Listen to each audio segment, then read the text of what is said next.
नमस्कार दोस्तों, जैसा कि आप देश में देखते होंगे जो एक्सचेंज होते हैं वो एक्सचेंज ज़्यादातर आपको शेयर से रिलेटेड देखने को मिलता है। आपको शेयर मार्केट में रिलायंस का शेयर, टाटा का शेयर, एसबीआई का शेयर, जो भी शेयर लेना है तो आप नेशनल स्टॉक एक्सचेंज बाकी जगह से ले सकते हो। लेकिन यहाँ पर सेबी ने अप्रूवल दे दिया है गोल्ड एक्सचेंज के लिए। जी हाँ, गोल्ड एक्सचेंज। जैसे कि शेयर मार्केट में इस तरह के एक्सचेंजेस होते हैं, वैसा ही गोल्ड के लिए भी एक्सचेंज आएगा। और जाहिर सी बात है, यहां पर हम इलेक्ट्रॉनिक फॉर्म में बात कर रहे हैं। ये तो फिजिकल, गोल्ड तो फिजिकल कमोडिटी है, तो उसका एक अलग से एक्सचेंज बनाया जाए, इसका अप्रूवल दिया गया है। तो क्वेश्चन आता है कि ये किस तरह से वर्क करेगा, है क्या ये चीज, मतलब कि आखिरकार ये जो हम एक्सचेंज की बात कर रहे हैं इसमें ट्रेडिंग कैसे होगी, वो सारी चीजें मैं आपको बताने वाला हूं। चलिए आगे बढ़ते हैं। लेकिन उसके पहले अगर आप यूपीएससी या फिर किसी भी एग्जाम की तैयारी कर रहे हैं तो सिंपली आप हमारे ऐप को डाउनलोड कर लीजिए या फिर study.com विजिट कर लीजिए, वहां पर सारी जानकारी आपको मिल जाएगी। चलिए देखते हैं एग्जैक्टली हो क्या रहा है यहाँ पर। पहले आपको स्थिति समझने की आवश्यकता है कि भारत के अंदर अगर आप डिमांड देखोगे गोल्ड का एनुअल टर्म्स में,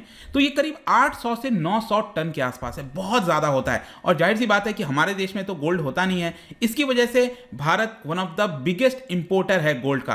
तो कई सारा गोल्ड हम मंगाते हैं। लेकिन प्रॉब्लम क्या है, हम गोल्ड तो मंगाते हैं, डिमांड इतनी ज्यादा है, लेकिन कोई भी एक लिक्विड स्पॉट मार्केट नहीं है देश के अंदर प्राइस डिस्कवरी के लिए। अब आप एक चीज बताओ, नेशनल स्टॉक एक्सचेंज पर या फिर बॉम्बे स्टॉक एक्सचेंज पर जो जो कंपनीज के शेयर्स होते हैं वो यहां पर एक्सचेंज किए जाते हैं, बाइंग एंड सेलिंग होती है। तो उसकी वजह से क्या होता है, प्राइस की डिस्कवरी होती है। कहने का मतलब है कि रिलायंस की कीमत कितनी है, अगर हमें पता लगाना है कि जो रिलायंस कंपनी है उसकी कीमत कितनी है, मार्केट वैल्यूएशन कितना है, उसका कैपिटलाइजेशन कितना है, तो तब हम तभी डिसाइड कर सकते हैं ना जब उसमें एक्सचेंज होगा। तो बेसिकली हमारे देश के अंदर जो रेट डिसाइड होता है वो इंटरनेशनल मार्केट से काफ़ी ज़्यादा डिपेंड करता है। लेकिन अगर हम अपने देश में ही वो एक्सचेंज बैठा देंगे इलेक्ट्रॉनिक फॉर्म में, तो एग्जैक्ट जो प्राइस डिस्कवरी है वो हो सकेगा। मार्केट होता ही इसीलिए है, आप बाजार में सब्जी लेने जाते हो, वहाँ पे पांच लोग हैं सब्जी बेचने वाले, तो यहाँ पर जो कॉम्पिटेटिव दाम में बेचेगा तो इस हिसाब से प्राइस डिस्कवरी होती है कि आलू का ये रेट है। वैसे ही सेम सब कुछ यहाँ पर चलता है। तो जो गोल्ड का एक्सचेंज है इसके लिए सेबी ने प्रपोजल दे दिया है कि ये अब लॉन्च हो सकता है। अब क्वेश्चन आता है कि how will the gold B traded in the new framework, कैसे गोल्ड ट्रेड होगा, क्योंकि हम तो इलेक्ट्रॉनिक फॉर्म में ट्रेड करते हैं, गोल्ड तो फिजिकल फॉर्म होता है। तो देखिए, इन्वेस्टर जो है they can trade in electronic gold receipts. तो यहां पर EGR that is electronic gold receipt के टर्म्स में ट्रेड होगा। जैसे कि शेयर्स होता है, राइट, एक शेयर, दो शेयर जो अलग अलग होते हैं, वैसे ये रिसीट टाइप का होता है। जैसे कि उस पर लिखा होगा कि ये 10 ग्राम गोल्ड है, ठीक है, लेकिन वो पेपर फॉर्म में है। लेकिन पेपर फॉर्म में इसका मतलब क्या, कोई इसका गोल्ड नहीं है, पीछे गोल्ड है। जैसे कि फॉर एग्जांपल मैं आपको बताता हूं, आपके पास मान लो 10 ग्राम गोल्ड रखा हुआ है, ठीक है, 10 ग्राम गोल्ड है, आप चाहते हो इसको EGR में कन्वर्ट करना, तो सिंपली आपको क्या करना होगा, आपका जो फिजिकल गोल्ड है उसको तिजोरी में, वॉल्ट में जाकर जमा करना होगा, और उसके बिहाफ में आपको क्या होगा, EGR मिल जाएगा। ये जो EGR है वो इलेक्ट्रॉनिक फॉर्म में होगा, और वो इलेक्ट्रॉनिक फॉर्म में जो EGR है आप उसको एक्सचेंज पर ट्रेडिंग कर सकते हैं उसकी। अब मान लो आपको 10 ग्राम गोल्ड के बजाय, मैं जस्ट एग्जांपल बता रहा हूं, सपोज 1 लाख रुपए मिल गया, तो 1 लाख रुपए का EGR आपको मिल गया, उस पर लिखा हुआ है उस रिसीट्स पे कि यहां पर 10 ग्राम गोल्ड की कीमत 1 लाख रुपए है। अब क्या होगा, धीरे धीरे जैसे एक्सचेंज के ऊपर उसकी डिमांड बढ़ेगी तो यहां पर उसका प्राइस भी तो बढ़ेगा, तो 1 लाख से 1 लाख 2,000, 1 लाख 5,000, तो आप उसको फिर बेच भी सकते हो। आया समझ में? मतलब ये जो EGR है, इलेक्ट्रॉनिक गोल्ड रिसीट्स है, इसका मतलब ये नहीं है कि पीछे गोल्ड नहीं है, पीछे गोल्ड है उसके, वो बैक किया जा रहा है गोल्ड के द्वारा ही। अब क्वेश्चन आता है कि ये जो गोल्ड आपने जाके जमा किया वो कौन मैनेज करेगा उस चीज को। तो देखिए, जो वोल्ट और जो स्टोरेज पूरा सिस्टम है, it will be managed by vault managers registered by SEBI. तो यहां पर वॉल्ट मैनेजर्स होंगे जिनको सेबी के साथ रजिस्टर करना होगा। Vault manager and SEBI registered depositors will facilitate the issuance of, तो यहां पर जो डिपॉजिटर्स वगैरह हैं वो फैसिलिटेट करेंगे, आपको ये EGR दिलाने में मदद करेंगे। मतलब आप अपना गोल्ड घर पे मत रखो, तिजोरी में मत रखो, इससे अच्छा है कि आप वॉल्ट के अंदर वहां पर जाके जो है रख दो, वो सेफ भी रहेगा और पूरी तरह से आपको कोई दिक्कत नहीं होगी। और ये अलग अलग डिनोमिनेशन में मिल सकता है। जो EGR मैंने आपको बताया ना, ये 1 किलो, 100 ग्राम, 50 ग्राम, और इसकी वैलिडिटी ध्यान रखिएगा। अब आप में से कई लोग पूछ सकते हैं इसकी वैलिडिटी क्या है। देखो, परपेचुअल वैलिडिटी है, मतलब कि कोई वैलिडिटी है ही नहीं, एंडलेस है ये। आप 5 साल, 2 साल, 6 महीना, जब तक रखना चाहो तब तक आप रख सकते हैं। फिर आगे चलकर आपने सपोज वो जो ईजीआर है आपने उसको बेचा नहीं किसी को, आपके पास 5 साल तक वो पड़ा रहा, तो आप जाकर फिर ये रिटर्न भी ले सकते हो गोल्ड को वहां पे, ठीक है, ये आपकी चॉइस है, ठीक है। लेकिन अगर मान लो आपने किसी को बेच दिया तो जिसके पास ये ईजीआर है वो उसका मालिक हो जाएगा, वो इस गोल्ड का जो है मालिक हो जाएगा एक प्रकार से। आई होप कि अब चीजें आपको क्लियर हो गई हुई। लेकिन क्वेश्चन आता है कि ये गोल्ड एक्सचेंज फंक्शन कैसे करेगा। देखिए यहां पर बताया जा रहा है कि नेशनल प्लेटफॉर्म होगा बाइंग एंड सेलिंग के लिए, जैसे बाकी के स्टॉक एक्सचेंज होते हैं वैसे ही होगा।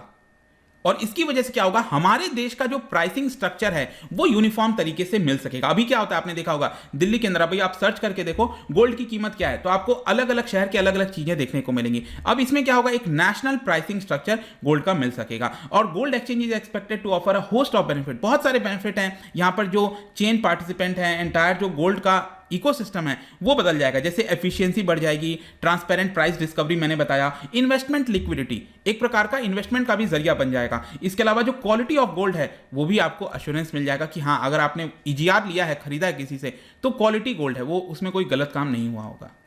लेकिन अब यहां पर एक और चीज क्वेश्चन आ सकता है, कई लोग पूछ सकते हैं कि ये स्टॉक एक्सचेंज कहां पर खुलेगा। देखो यहां पर बोला गया है कि जो ऑलरेडी एग्जिस्टिंग स्टॉक एक्सचेंज है, जैसे नेशनल स्टॉक एक्सचेंज हो गया, एनएससी, बीएससी, उनके अंदर भी वो लोग गोल्ड वाला एक्सचेंज बना सकते हैं, या फिर एक नया पूरा सेटअप किया जा सकता है, ठीक है, दोनों हो सकते हैं। एक नया भी एक्सचेंज खुल सकता है और बीएससी, एनएससी वो अपने अंदर भी इसको मर्ज कर सकते हैं।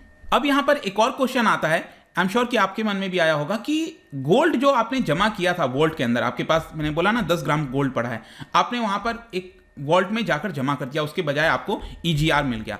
लेकिन उसके अंदर ये जो गोल्ड रखा हुआ है उसका चार्ज भी तो होगा ना, कुछ मेंटेनेंस का चार्ज होगा। वो चार्ज कहां से आएगा, क्या कोई सेबी तो देगी नहीं, इतना पैसा थोड़ी है कि सेबी यहां पर उसके चार्ज को बढ़ती रहेगी। ये जो चार्ज है ध्यान रखिएगा, जिसके पास ये ईजीआर की रिसीट्स होगी वो पे करेगा, ठीक है। ईजीआर की रिसीट जिसके पास होगी, आपके पास है, आपने जमा किया 10 ग्राम गोल्ड, आपको तब तक पे करना होगा।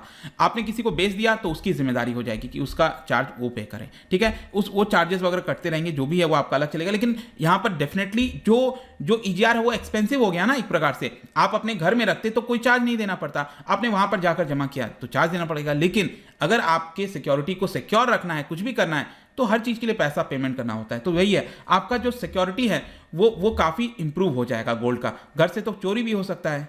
इसके अलावा एक और मैं आपको इंटरेस्टिंग चीज बताता हूं। सपोज आपके पास गोल्ड है, दिल्ली में आप हो, ठीक है, आपके पास 1 किलो सोना पड़ा है, आपको लग रहा है कि आपको वो मुंबई ले जाना है, और लेकिन मुंबई आप ले जा नहीं सकते, डर है कि कहीं ये आपका जो है चोरी ना हो जाए, कुछ भी हो सकता है। इसलिए आप क्या कर सकते हो, इसको जो ईजीआर में कन्वर्ट कर लो। ईजीआर में आपने दिल्ली में कन्वर्ट किया, इलेक्ट्रॉनिक में आपका वो रिसीट्स आ गया, फिर आप मुंबई गए, वहां पर उतने ही अमाउंट का गोल्ड जो है वहां पर जाकर आप निकाल सकते हो, ठीक है। इस तरह से भी चीजें वर्क कर सकती हैं इसके अंदर। इसके अलावा यहां पर मतलब कहने का मतलब है वही कि इंटरचेंज हो सकता है। आखिरी में क्वेश्चन आता है कि टैक्सेस वगैरह का कैसे इसमें इंप्लीकेशन होगा। देखिए यहां पर एक खास बात यह है कि कोई जो कहते हैं ना जीएसटी, अभी आप जाओगे मार्केट में और गोल्ड खरीदोगे, ज्वेलरी वगैरह खरीदोगे, तो देखना उसमें 3% का जीएसटी लगता है उसके ऊपर गोल्ड, ठीक है। यहां पर अब बोला गया है कि अगर आप अपना गोल्ड, मान लो आपने ईजीआर में आपने ईजीआर खरीदा, किसी पर्सन से आपने ईजीआर खरीद लिया, और यही ईजीआर आपने किसी को बेच दिया, ठीक है, आपने फिजिकल गोल्ड नहीं लिया वॉल्ट में जाकर, आपने सिंपली किसी और दूसरे को बेच दिया, उस केस में आपका जीएसटी नहीं लगेगा। जीएसटी तभी लगेगा आपने ईजीआर खरीदा और फिर यहां पर गोल्ड को आपने ले लिया वहां से वॉल्ट में से, तभी आपको यहां पर जीएसटी पेमेंट करना होगा 3% का। अदरवाइज यहां पर सिंपली जो सिक्योरिटी ट्रांजैक्शन टैक्स है, आप में से जो लोग स्टॉक मार्केट में ट्रेड करते हैं आपको पता होगा कि कोई शेयर्स वगैरह आप खरीदते हो तो एसटीटी लगता है, उसमें सिक्योरिटी ट्रांजैक्शन टैक्स कहते हैं, मिनिमम होता है, कोई बहुत ज्यादा नहीं, लेकिन हाँ एसटीटी लगता है आपका, तो वो लगेगा सिर्फ आपका, बाकी जीएसटी वगैरह इसमें नहीं लगेंगे। अब क्वेश्चन आता है कि इसके प्रोज एंड कॉन्स क्या हैं। देखिए यहां पर बहुत ही अच्छा चार्ट है, यहां पर आप देख सकते हो आज के डेट में आपके पास बहुत सारे तरीके हैं गोल्ड में निवेश करने के। फिजिकल गोल्ड हो गया, ईटीएफ हो गया जो म्यूचुअल फंड वगैरह की तरह होता है, ईजीआर मैंने आपको बताया जो आज हमने डिस्कस किया है गोल्ड ईजीआर, और इसके अलावा आपको पता है सॉवरिन गोल्ड बॉन्ड्स आते हैं जो सरकार निकालती है, राइट, आरबीआई वगैरह निकालती रहती है। तो इसमें आप देख सकते हो कि हर एक चीज का फायदा क्या है, नुकसान क्या है। जैसे सेफ्टी के मामले में फिजिकल गोल्ड बहुत ज्यादा कम सेफ है, आपका घर में कभी भी चोरी हो सकता है, लेकिन gold ETF, EGR, sovereign gold ये बहुत ज्यादा सेफ है। इंटरेस्ट वगैरह क्या मिलता है कि नहीं मिलता, देखिए फिजिकल गोल्ड खरीदा आपने, कोई इंटरेस्ट नहीं मिला, ईटीएफ वगैरह इस पे कोई इंटरेस्ट नहीं मिलता है, गोल्ड ईजीआर पर नहीं मिलता है, लेकिन हाँ सॉवरिन गोल्ड जो बॉन्ड है आपको पता होगा सरकार आपको एक्स्ट्रा 2% इंटरेस्ट देती है, अगर आपने पढ़ा हो, ठीक है, तो इस पे इंटरेस्ट मिलता है। तो ये बहुत ही अच्छा तरीका है निवेश करने का। लिक्विडिटी है, बहुत ही अच्छा लिक्विडिटी है। यहाँ पर ईजीआर आप कभी भी चेंज कर सकते हो। हाँ, गोल्ड बॉन्ड यहाँ पर आप लिक्विड नहीं है, क्योंकि इसमें आपको वेट करना होता है, तभी आप यहाँ पर मिल सकता है। एसटीटी, जीएसटी और बाकी चीज़ें भी आप चाहो तो इसके अंदर देख पाएंगे। तो यही है पूरा आपका गोल्ड एक्सचेंज। आई होप कि सब कुछ आपको समझ में आ गया होगा। देखो, स्पॉट का मतलब होता है कि तुरंत, एक होता है फ्यूचर और दूसरा स्पॉट। तो स्पॉट मतलब तुरंत जो हम एक्सचेंज की बात करते हैं ना, वो। जाने से पहले एक इंटरेस्टिंग क्वेश्चन, क्या आप बता सकते हो कि which of the following does not contain a coinage metal? पहले क्या होता था, मिक्सचर वगैरह करके अलग अलग कॉइन के कॉइनेज सिस्टम हमें देखने को मिलता था, गोल्ड से कॉपर से मिक्स करके चीजें बनाई जाती थी। लेकिन इनमें से कौन सा ऐसा पेयर है जो कॉइनेज मेटल में नहीं आया है कभी भी? ठीक है, इसका राइट आंसर आपको पता ही है, मेरे इंस्टाग्राम पर तो मिलेगा ही। वहां पर अगर आप नहीं हो कोई बात नहीं, टेलीग्राम से ले सकते हैं इसका सही उत्तर। मैं कई सारे एमसीक्यूज यहाँ पर डालता रहता हूँ, स्टोरीज के फॉर्म में आप जाकर प्ले कर सकते हो। बाकी अगर आपको पीडीएफ चाहिए तो टेलीग्राम पर आइए, अलग अलग सोशल मीडिया पर भी आप जुड़ सकते हैं। साथ ही साथ यूपीएससी या फिर किसी भी एग्जाम की तैयारी करना है तो सिंपली आप हमारे ऐप को डाउनलोड कर लीजिए। आई होप कि वीडियो आपको पसंद आया होगा। मिलता हूं आपसे next time. Till then, thank you very much, see you soon.